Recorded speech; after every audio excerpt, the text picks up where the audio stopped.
Jacques chapitre 1, versets 1 à 4. Jacques chapitre 4, versets 1 à 4. La parole de Dieu déclare: Jacques, serviteur de Dieu et du Seigneur Jésus-Christ, aux 12 tribus qui sont dans la dispersion, salut. Mes frères, regardez comment un sujet de joie complète les diverses épreuves auxquelles vous pouvez être exposés. Attendez un peu. Il dit, mes frères, regardez comme un sujet de joie complète les diverses épreuves auxquelles vous pouvez être Exposés. Sachant que l'épreuve de votre foi produit la patience. Mais il faut que la patience accomplisse parfaitement son œuvre, afin que vous soyez parfaits et accomplis, sans faillir en rien. Amen. Amen. J'ai envie d'introduire en disant, parce que ce verset me parle vraiment. Le verset dit, regardez comme un sujet de joie complète les diverses épreuves auxquelles vous pouvez être exposés. D'entrée de jeu, si vous êtes découragé, c'est qu'il y a défaillance dans votre regard. Si vous êtes découragé, c'est que vous n'avez pas le bon regard. Est-ce que vous m'entendez? Amen.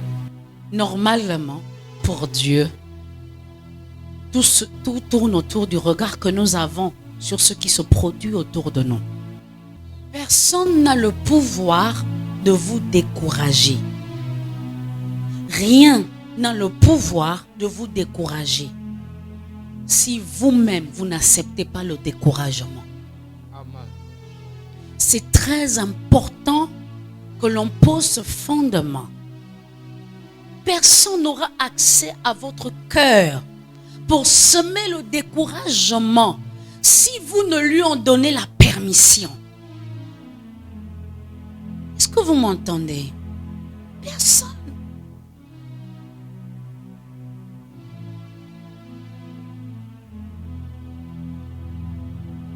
Il dit, sachant que l'épreuve de votre foi produit la patience. Ça veut dire que l'épreuve vient avec un but. L'épreuve ne vient pas perdre votre temps. L'épreuve vient avec une mission bien précise. Et le problème que l'on a très souvent, et je me dois de vous le rappeler encore aujourd'hui, c'est qu'on se focalise sur l'épreuve et on ignore le but pour lequel l'épreuve est arrivée. Quelqu'un m'entend ce matin? Normalement, pour Dieu, il ne veut pas qu'on se concentre sur l'épreuve, mais sur la finalité de l'épreuve, sur la mission de l'épreuve. Vous savez, l'apôtre Paul disait, je cours vers le but. En d'autres termes, je ne m'arrête pas pour regarder les circonstances. Je suis battu, je suis insulté, je suis méprisé. Je n'ai pas tout ce que je veux, mais je suis fixé et focalisé vers le but.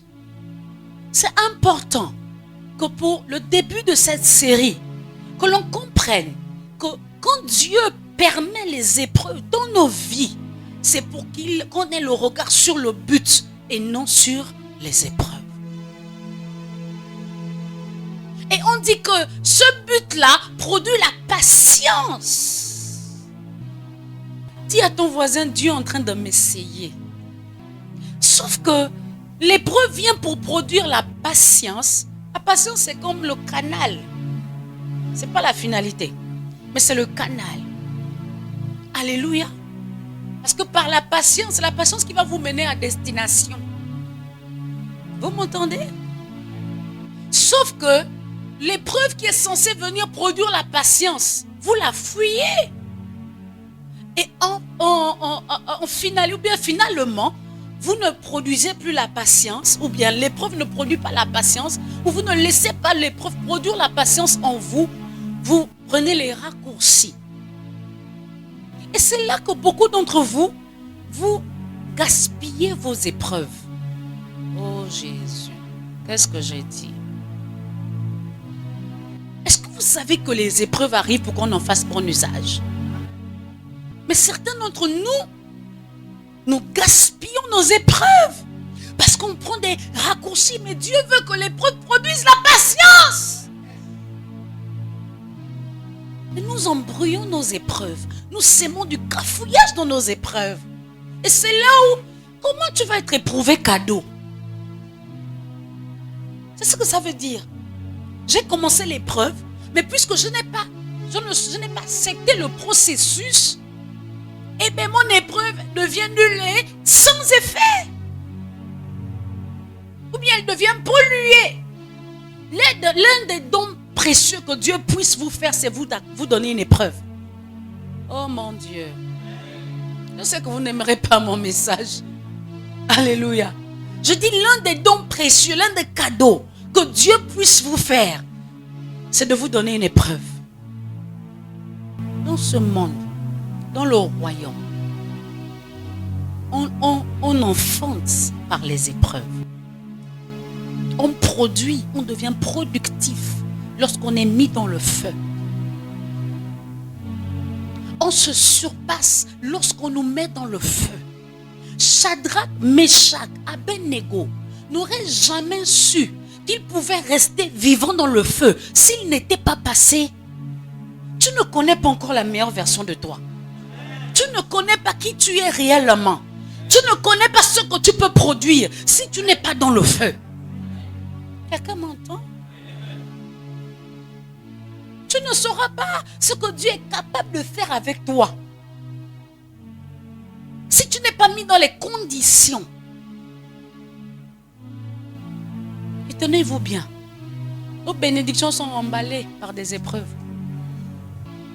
Dans ce qui te fait mal là, ce qui te fait du bien. Dans ce qui te torture là, il y a ce qui te fait du bien dedans. Sauf que si tu te déconnectes de ce qui fait mal, tu ne vas pas atteindre ce qui te fait du bien, mais ce qui peut te faire du bien. Dis avec moi, mon épreuve, c'est mon cadeau. Tu fais mal et tu dis pas bien. Quand tu dis à Dieu, pourquoi tu me laisses traverser ça? Pourquoi moi? Tu ne fais pas bien. Là, tes émotions te jouent des tours. Vous savez, pour que Dieu vous permette de traverser une épreuve, c'est qu'il vous fait confiance. S'il vous permet de passer par une épreuve, c'est qu'il vous fait confiance. Vous allez remarquer que dans la Bible, ce ne sont pas tous les hommes n'ont pas eu le même type d'épreuve. Est-ce que vous m'entendez? L'épreuve d'Abraham n'était pas l'épreuve de Jacob, n'était pas l'épreuve d'Isaac, n'était pas l'épreuve de Moïse, n'était pas l'épreuve de Joseph. Chacun son épreuve. Mais je dis souvent, la grandeur se cache dans la dimension de l'épreuve. La taille de ta grandeur à la taille de ton épreuve.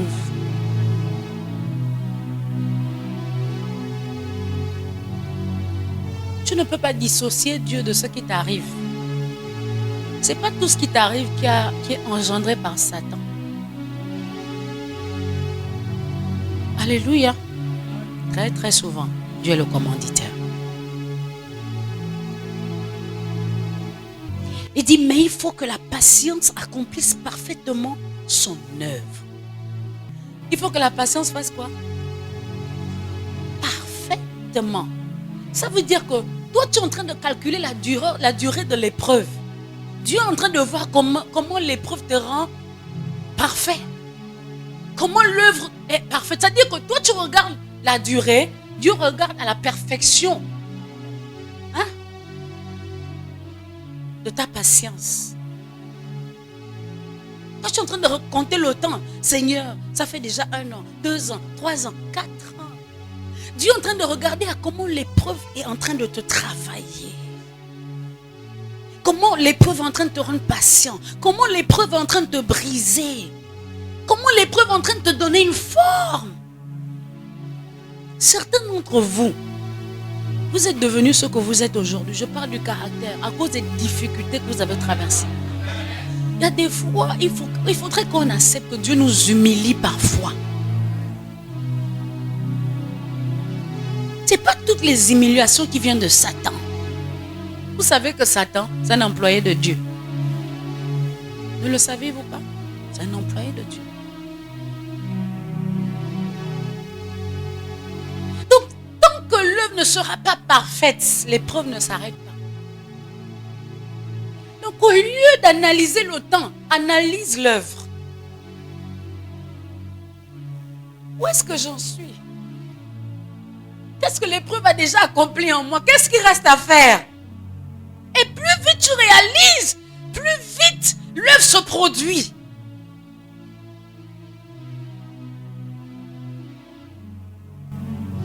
Je pense que nous, les enfants de Dieu, nous ne connaissons pas encore Dieu. L'une des choses qu'on doit faire, c'est apprendre à connaître le Dieu que nous servons. Comment il fonctionne? C'est quoi son mode opératoire? Parce que tu es déjà sur le mauvais chemin si tu es en train d'accuser Dieu. Tu es sur le mauvais chemin si tu accuses les hommes. Tu es sur le mauvais chemin si tu as déjà pris des décisions hâtives. Et tu penses que Dieu sera frustré parce que toi tu as pris ta décision de l'abandonner, de ne pas le servir. Tu penses que ça va toucher Dieu. C'est toi qui es perdant. Et donc tout ça là, tu es en train de perdre le temps. Parce que pour Dieu, il est assis au calme. Tant que son œuvre n'est pas parfaite, il ne t'introduit pas dans ta saison de bénédiction. C'est-à-dire que tout ce que tu vas faire, la seule chose qui va bousculer Dieu, c'est s'il voit que tu es devenu humble, que tu es devenu tolérant, que tu es devenu aimable, que tu pardonnes facilement, que tu deviens travailleur. Pour Dieu, ce qui le bouge, c'est l'œuvre parfaite qui est accomplie en toi. Ce n'est pas les émotions.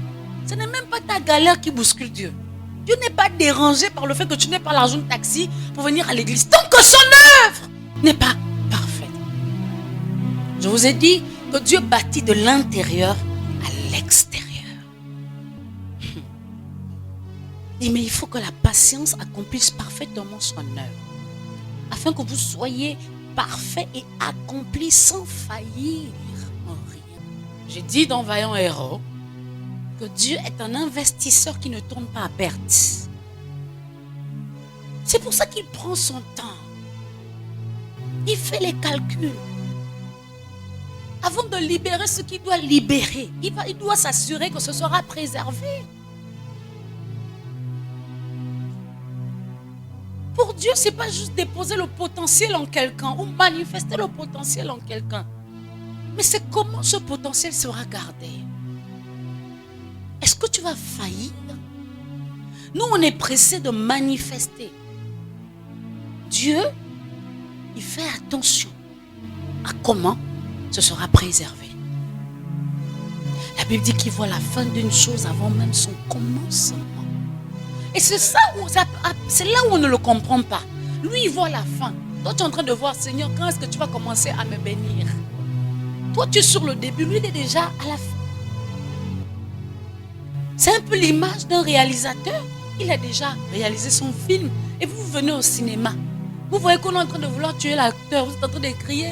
Crier. Mais le réalisateur, il est au calme. Il connaît la fin du film. Même si on a tiré une balle dans le cœur de l'acteur, il sait comment ça va finir. Et il n'est pas bousculé. Vous allez vous agiter, crier. Elle est maman. La personne est dans la télé. Toi, ta main fait quoi comme ça là? Alléluia. Yes. Connais. Et c'est ça qui se passe. Dieu connaît la fin de notre film. Criez, oh, jeûnez, oh, allez vous plaindre, oh, faites tout ce que vous... Il connaît la fin du film. Si vous êtes sage, voyagez dans sa pensée. Téléchargez ce qu'il a en lui. Ça va vous positionner. Parce que son œuvre doit être accomplie et parfaite. Vous ne devez pas faillir. L'une des prières qu'on doit faire, c'est Seigneur, modèle-moi de telle sorte que je ne sois pas une honte pour toi. On est tellement préoccupé par ce qu'on doit être devant les gens qu'on ne se rend pas compte de ce que Dieu peut ressentir si on échoue demain. Parce que l'échec d'un enfant de Dieu, on va l'attribuer à Dieu. Et vous le voyez déjà, notre génération. Quand un enfant de Dieu fait quelque chose, comment on déclare des paroles négatives sur le royaume, sur Dieu. Et Dieu n'est pas fier de tout ça.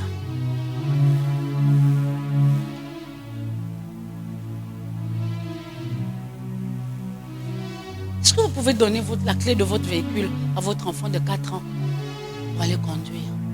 Non. Pourquoi vous voulez que Dieu vous donne des bénédictions que vous ne pouvez pas supporter? Vous savez, quand vous n'appréciez pas. Le verset 2 dit, mes frères, regardez comme un sujet de joie complète. Un sujet de joie complète. Quand vous ne regardez pas les épreuves comme étant un sujet de joie, vous verrez cela comme un sujet de découragement. C'est pour ça que nous parlons de vaincre l'esprit de découragement. Parce que la plupart d'entre nous, nous voyons les épreuves comme étant des sujets de découragement. C'est-à-dire que Dieu veut te finir.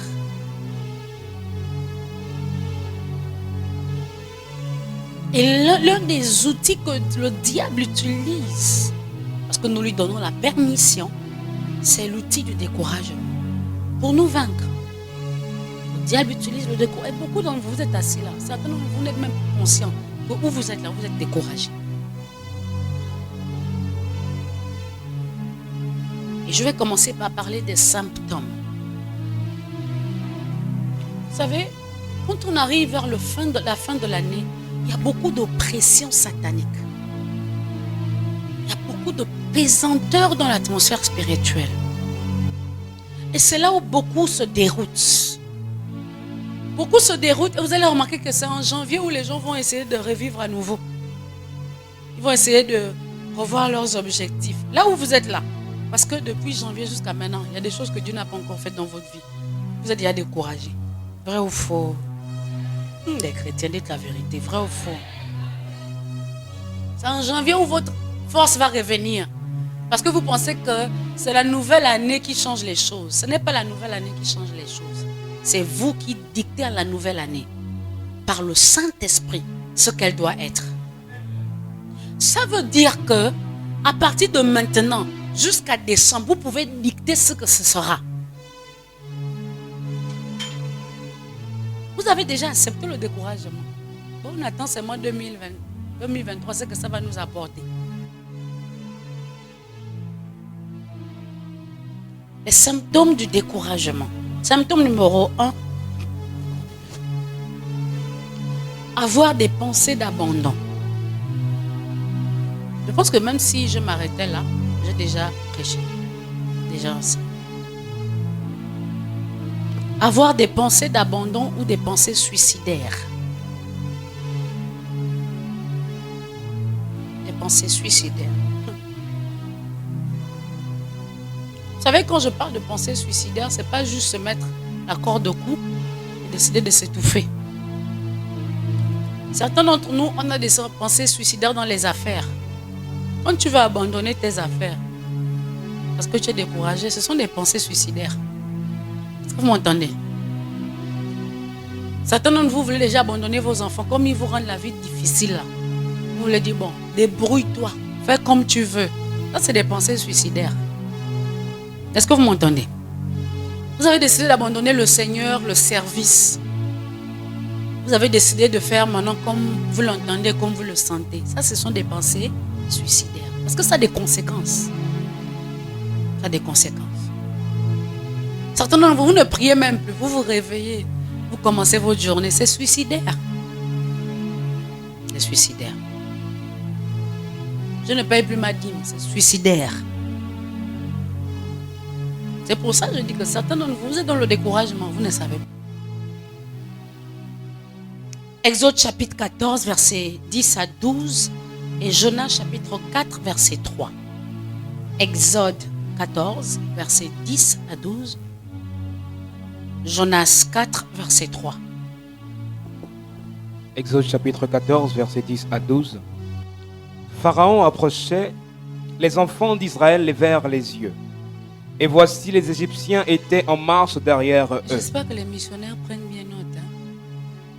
Pharaon approchait, les enfants d'Israël levèrent les yeux. Et voici, les Égyptiens étaient en marche derrière eux. Et les enfants d'Israël Pharaon faisait quoi? Approchaient. Et les enfants d'Israël faisaient quoi? Levèrent les yeux. Uh-huh.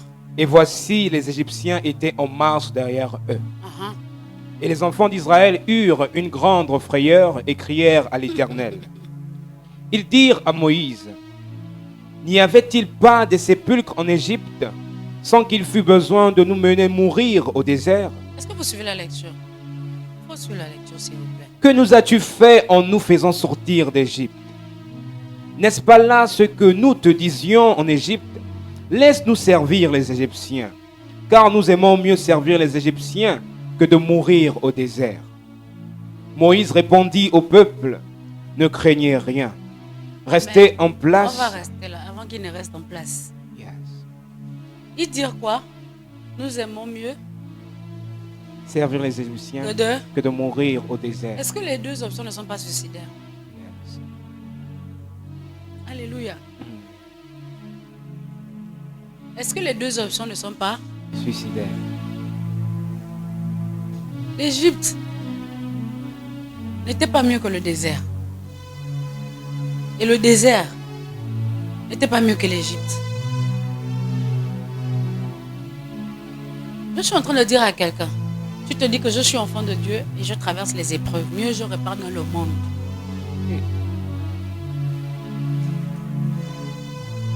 Je préfère souffrir dans la présence de Dieu que de souffrir entre les mains de Satan. Alléluia.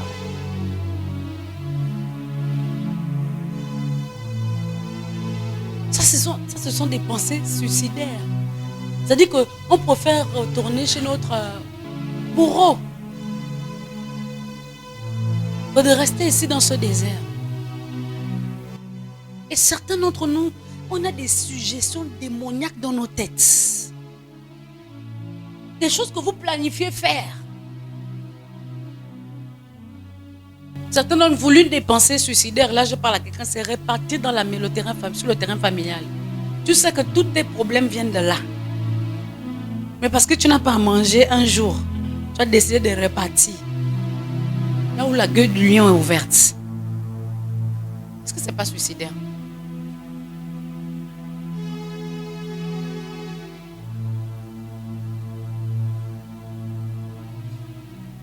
Attention au type de pensée que vous développez lorsque vous êtes découragé. Et l'un des signes que vous êtes découragé, qui montre que vous êtes découragé, c'est le type de pensée que vous avez, que vous développez. Il y en a qui pensent au divorce. Il y en a qui pensent à faire des choses bizarres. Suicidaires aussi dans le sens où tu veux te donner la mort. Ou tu veux te tuer à petit feu. Alléluia.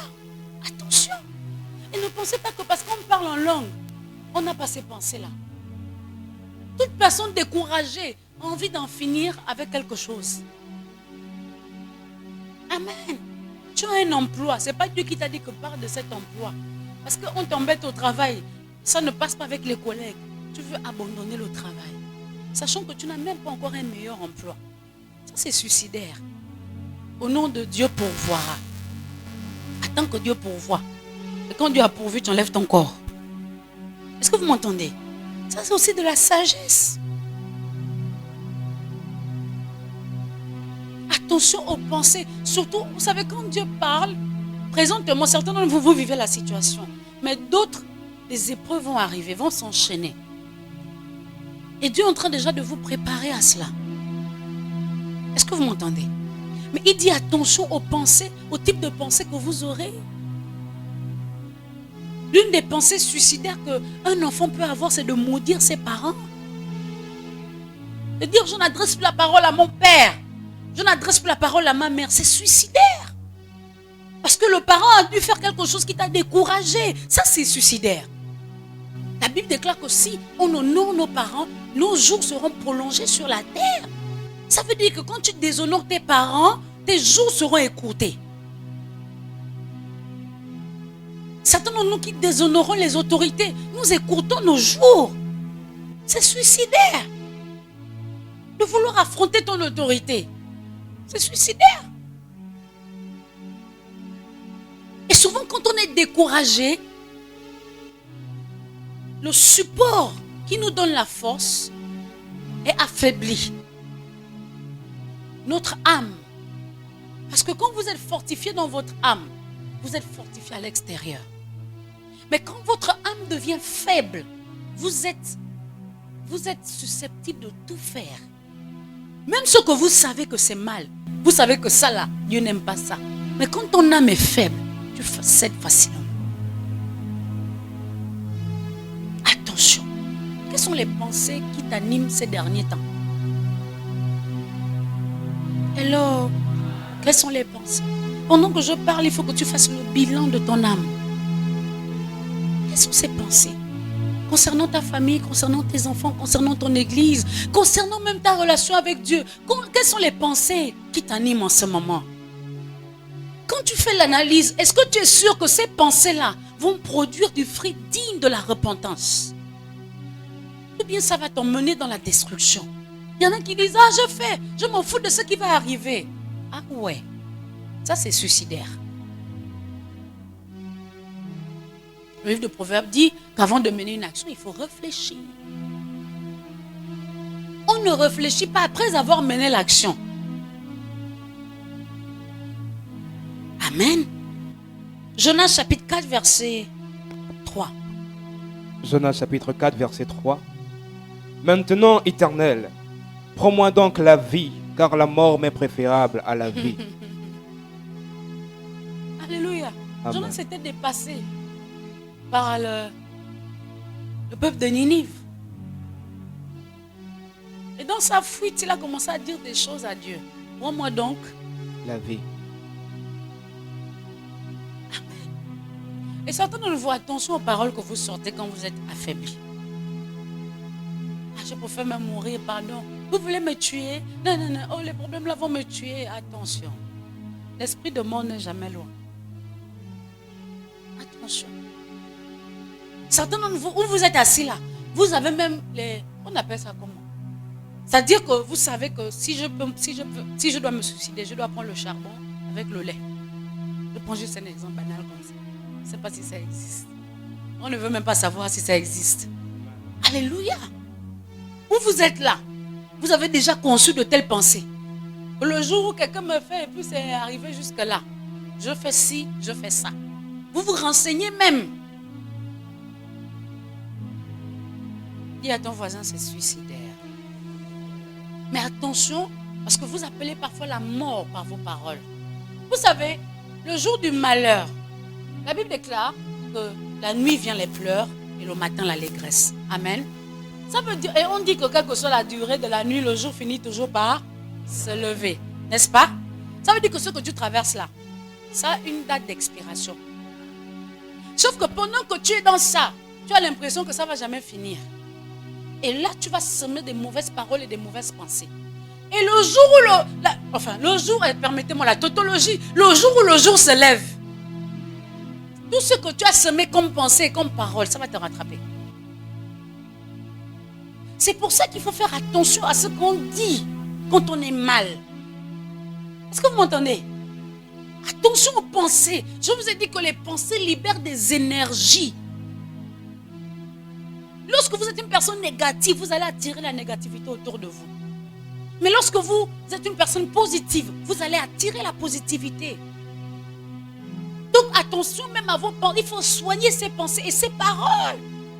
Dans la douleur, l'une des choses que Dieu m'a dit, je ne sais pas où j'ai noté, ça devrait être dans l'autre. L'une des choses que Dieu m'a dites, il m'a dit, il ne faut pas prendre des décisions majeures quand tu es fatigué ou quand tu es fâché. Alléluia. Et parfois quand on est fatigué, on peut prendre des décisions, on peut faire des choses, on peut dire des choses. Et c'est après qu'on réalise que, ça vous est jamais arrivé, vous êtes épuisé, quelqu'un vient vous demander l'argent, une somme.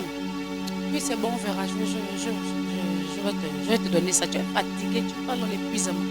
Et le jour où tu reprends tes forces et que la personne vient te répéter ça, il y a la personne que je t'ai vraiment dit ça. Parce que dans l'épuisement, tu étais faible. Les moments de fatigue sont des moments de faiblesse. Les gens qui sont proches de moi savent que j'évite d'avoir des discussions importantes quand je suis vraiment épuisé. Alléluia. Quand je suis fâché par exemple, aujourd'hui je préfère prendre d'abord un peu de recul. Parce que dans la colère, on dit des choses. Mais ne pense pas que ce que tu as dit là, c'est nul et sans effet. Ça aura un effet. Et les esprits ne vont pas comprendre que tu étais fâché. En effet, ils aiment la colère, c'est une plateforme pour eux. C'est pour ça que Satan va toujours nous motiver à être en colère. Parce que la vie et la mort sont au pouvoir de la langue.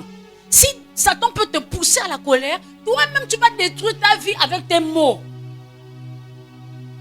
Donc attention à dire des choses quand on est fâché.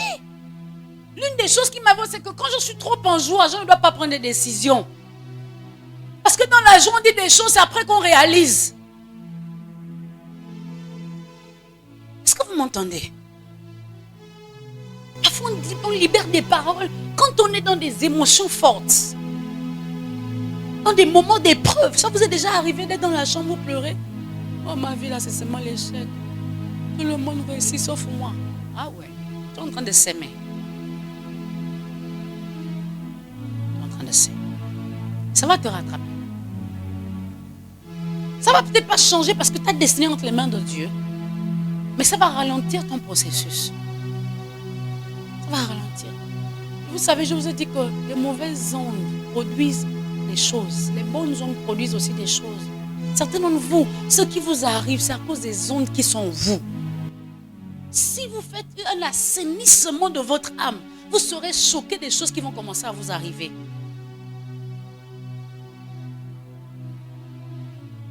Est-ce que ça va? Numéro 2. Numéro 2, l'autre symptôme du découragement, c'est se donner à la compromission. Quand vous commencez à vous donner à la compromission, c'est que vous êtes déjà en proie au découragement. Genèse chapitre 16, 1 à 2. Genèse chapitre 16, verset 1 à 2. 2 Rois chapitre 6, verset 28 à 29. Genèse chapitre 16, verset 1 à 2. 2 Rois chapitre 6, verset 28 à 29. Se donner à la compromission. Genèse chapitre 16, verset 1 à 2. Sarai, femme d'Abraham, ne lui avait point donné d'enfant. Elle avait une servante égyptienne nommée Agar. Et Sarai dit à Abraham, « Voici l'Éternel m'a rendu stérile. Viens, je te prie, vers ma servante. Peut-être aurai-je par elle des enfants. » Abraham écouta la voix de Sarai. Alléluia. Amen. Ça, c'était la voix du découragement. Est-ce que vous m'entendez? Amen. Il y a des choses qu'en temps normal, quand tu as toute ton âme, tout est composé en toi, tu ne peux pas prendre cette option-là. Tu ne peux pas. Tu ne peux pas descendre si bas. Mais quand tu es déjà faible, quand tu es déjà découragé, quand tu regardes autour de toi et tu vois qu'il n'y aura pas d'issue pour moi, tu commences à te compromettre. Ça, c'était une compromission. Mais c'est né sous le pouvoir du découragement. Et certains d'entre nous, on est déjà en train de vouloir prendre des chemins. Certains de nos parents sont allés voir les charlatans. C'est parce qu'ils étaient découragés. Et ça revient à ce qu'on a dit au départ. Ils ont regardé à la durée du problème que de regarder au but du problème. Et vous savez quoi? Satan va toujours vous donner un cadeau contaminé. Satan ne vous donnera jamais un cadeau pur. Vous voyez, la compromission coûte cher. Si la durée de ton épreuve te coûte cher, la compromission coûte plus cher. Est-ce que vous m'entendez? Yes. Toi, tu penses prendre un raccourci, mais c'est un raccourci qui va prolonger tes problèmes. Satan, il donne des cadeaux contaminés. Le genre de plat qui est beau, bien présenté, mais qui va t'envoyer aux toilettes tout le temps. Alléluia. Quand vous êtes fatigué, vous allez vous compromettre. Et je suis en train de dire à quelqu'un, si tu es déjà en train de te compromettre, c'est qu'il y a le symptôme du découragement. Tu dois accepter que je suis en train de me décourager. Parce que le changement commence par l'acceptation de sa faute ou de son état. Tu es découragé. Pasteur, ça fait longtemps, je cherche le travail. On m'a proposé le travail au bar. Moi-même, je ne bois pas l'alcool. Je peux servir l'alcool, non? Tu vois que les chrétiens commencent à venir avec des pratiques, des théories. Jésus a transformé de l'eau en vin. Lui-même n'avait pas bu le vin là. Tu entends des choses. Quand les gens ont duré dans l'épreuve, ils commencent à développer des théories. Je peux épouser un païen, non? Il est calme, il est doux, il est attentionné. Et moi aussi, je suis là depuis là. Je vais souvent prier pour lui. Le mariage, ce n'est pas un terrain d'évangélisation. Ce n'est pas un terrain où on va gagner les âmes. Alléluia. C'est important. La compromission. Si tu es déjà en train d'accepter ce que la Bible ne veut pas que tu acceptes, ou bien ce que même tes valeurs personnelles n'accepteraient pas, c'est que tu es déjà découragé.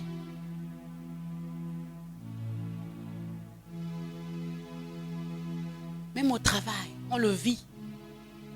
Tu attends la promotion depuis là, ça ne marche pas. On te propose des raccourcis. Quand tu es découragé, il se pourrait que tu acceptes ces raccourcis-là.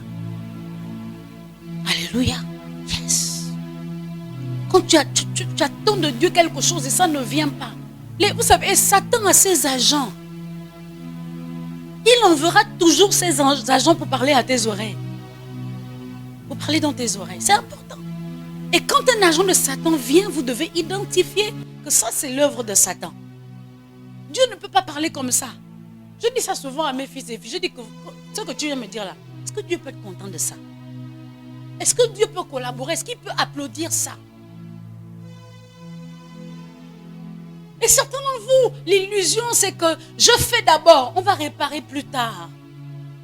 Il se pourrait même qu'il n'y ait plus tard. Il n'y ait plus l'occasion de réparer. Je parle à quelqu'un qui est en train de prendre un chemin. Tu sais que ce chemin-là est dangereux. Il n'est pas trop tard, tu peux t'arrêter. La compromission n'est jamais de Dieu. Alléluia. Est-ce qu'on peut lire le deuxième passage? Jonas chapitre 4, verset 3. 2 Rois chapitre 6, verset 28 à 29. Et le roi lui dit, qu'as-tu? Elle répondit, cette femme-là m'a dit, donne ton fils. Nous le mangerons aujourd'hui et demain nous mangerons mon fils. Nous avons fait cuire mon fils et nous l'avons mangé.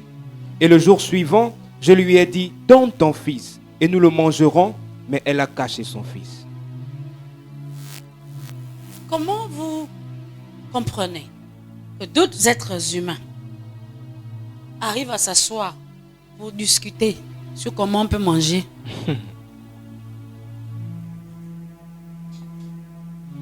Vous savez quoi? Il y avait de la famine dans ce pays. Il y a une famine extrême. Extrême. Il n'y avait plus de nourriture. Alors ces deux femmes se sont assises et se sont dites, nos fils ont la chair. Il y a la chair dans eux. Si on fait cuire ça, on met le dika dedans. Est-ce que ce n'est pas mangeable? Alléluia. Ça, c'est ce que le découragement fait. La compromission. C'est que tu t'as destiné. Tu tes projets. Tu manges ce qui est censé te faire du bien demain. Tu manges cela. Tu grignotes cela. Parce que tu es découragé. Certains d'entre vous, vous avez arrêté les études parce que vous étiez découragé. Il y a une matière qui vous bastillait.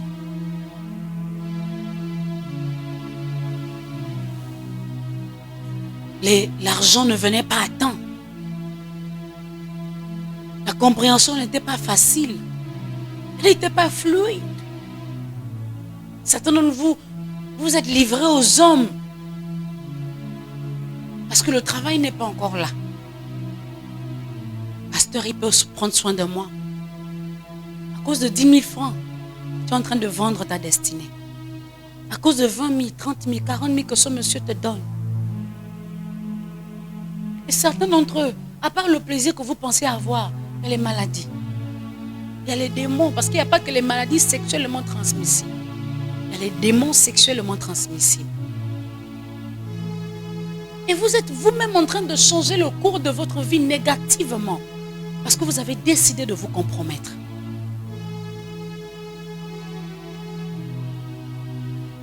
vaux plus que ce que tu as en ce moment. Les gens ne sont pas futuristiques. Souvent, on est plus focalisé sur ce qu'on peut obtenir maintenant. Mais ce qu'on obtient maintenant, ce qu'on pourrait obtenir maintenant, n'est pas comparable à ce que Dieu a pour nous.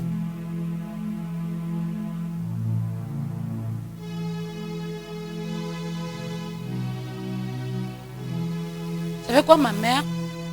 Je ne sais pas si j'ai déjà partagé, mais je ne pense pas. Quand elle s'est mariée, elle ne faisait pas d'enfants au début. Et elle était tellement acculée par la belle famille. À un moment donné, elle s'est dit, tout ce que je peux faire pour avoir des enfants, je le ferai. Et je vous assure, elle a tout fait, même dormir nue sur une cour. Tout ce que le charlatan lui demandait de faire. Elle pouvait le faire. Mais avant ça, puisqu'elle ne faisait pas d'enfants, elle a fait comme Sarah. Elle a dit à mon père, prends une deuxième femme. Il va te donner des enfants. Je vous assure, dès que la deuxième femme est arrivée, elle a commencé à faire les enfants.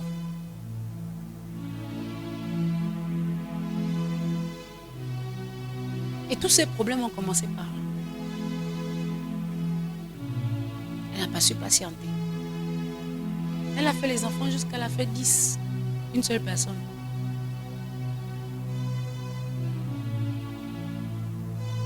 Certains d'entre vous, si vous pouvez juste être un peu patient.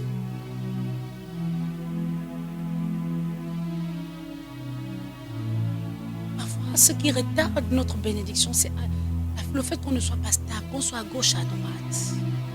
Excusez-moi, ce que je vais vous dire va vous choquer, mais pour certains qui cherchent le travail, ce n'est pas en envoyant 100 dossiers à 100 entreprises que tu auras le travail.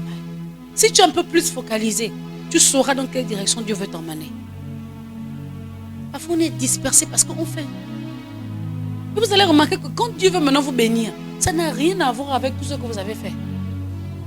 Si seulement on peut être focalisé et être patient. Rien n'est plus important que ta destinée. Lui t'amène, mais je ne sais pas si vous avez compris. Rien n'est plus important. Ta destinée, c'est ton bien le plus précieux. Et certains d'entre vous avez laissé Satan jouer avec votre destinée. N'importe qui entre dans votre vie. Tout ce qu'on vous suggère à Verda, vous prenez.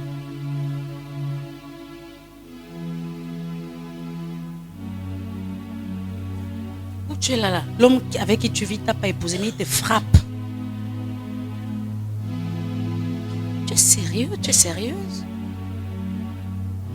Il te frappe. Quand il va te casser le pied et que les autres vont te refuser avec un pied cassé, lui il va l'épouser une autre femme. Mais tu ne penses pas à tout ça? Que ta destinée n'a pas de prix. Jésus est mort pour toi. Et c'est comme ça que tu traites ton propre corps.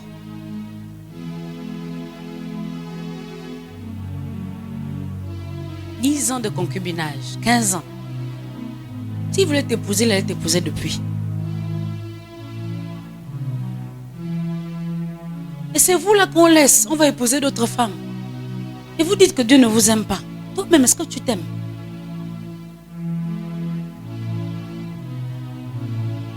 Une femme qui se respecte dit à l'homme, honore-moi avant de me déshonorer. Alléluia. Honore-moi devant mes parents. Si tu m'aimes, et s'il n'est pas prêt à le faire, ma chérie, ta destinée est trop importante. Ta relation avec Dieu est plus importante. Certains d'entre vous, il y a des hommes que vous voyez comme la finalité de votre vie. Si l'homme la part, vous êtes fini. Oh mon Dieu, on peut donner autant de pouvoir à un homme. Et tu t'es tellement vendu moins cher que le monsieur ne te respecte plus. Il fait de toi ce qu'il veut. Alléluia. C'est important. Vous savez, quand je parle comme ça, les gens sont frustrés, les gens après ils ne viennent plus à l'église. C'est pas grave. C'est le même message. On ne peut pas changer le message à cause de vous. C'est pour votre bien. Mon désir le plus ardent, c'est que les filles de cette maison, les femmes de cette maison soient honorées, pas déshonorées. Et on a cette ère où les gens tuent maintenant les copines et tout ça là. L'esprit de violence qui se balade. Et vous voyez au Gabon, la plupart des jeunes filles ont des enfants, mais où sont les pères? Parce qu'elles ont accepté de se livrer avant d'être honorées.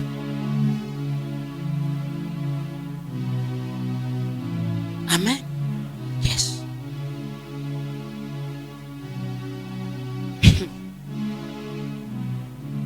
Vous savez, c'est pas le mariage qui est trop difficile pour Dieu. C'est pas le mariage. Je pense que pour Dieu, ton salut est plus important que le mariage. Plus important. J'ai compris que on ne va pas vous respecter au-delà du respect que vous avez pour vous-même. Est-ce que vous me comprenez? Toi-même, tu ne te respectes pas.